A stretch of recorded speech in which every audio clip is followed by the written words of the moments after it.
নমস্কার বন্ধুরা, আজ আমরা চলে এসেছি বরানগর সিরিজের লাস্ট এপিসোডে।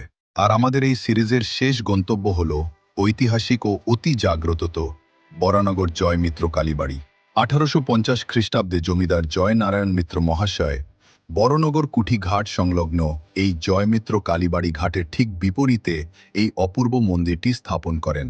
স্থাপত্যের দিক থেকে এটি চমৎকার নবরত্ন শৈলীতে নির্মিত। মন্দিরের বিশাল দালানকে ঘিরে রয়েছে সারিবদ্ধ 12টি শিব মন্দির, যা গঙ্গার পাড়ে এক শান্ত ও স্নিগ্ধ পরিবেশ তৈরি করে। এই মন্দিরের গর্ভগৃহে বিরাজ করছেন মা কালী, যার বিগ্রহটি তৈরি হয়েছে নিখুঁত কষ্টি পাথর দিয়ে। এখানে আজও মার নিত্য পুজো হয়, বিশেষ করে অমাবস্যা এবং কালী পুজোর দিনগুলিতে মন্দিরটি এক অপরূপ সাজে সেজে ওঠে, যার টানে দূর দূরান্ত থেকে ভক্তরা ছুটে আসেন। এই মন্দির প্রাঙ্গণের বিশেষত্ব হল এর পবিত্রতা। শোনা যায় স্বয়ং রানী রাসমণি এবং শ্রী শ্রী রামকৃষ্ণ পরমহংসদেব বহুবার এই মন্দিরে পদার্পণ করেছেন এবং মায়ের দর্শন নিয়েছেন।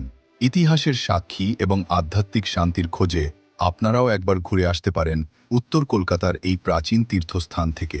তাই আর দেরি না করে চলে আসুন জয়মিত্র কালীবাড়িতে। আমাদের এই বরানগর সিরিজটি আপনাদের কেমন লাগলো তা কমেন্টে অবশ্যই জানাবেন। দেখা হবে অন্য কোনো নতুন ভিডিওতে। আজ এখানেই ইতি করছি। ধন্যবাদ।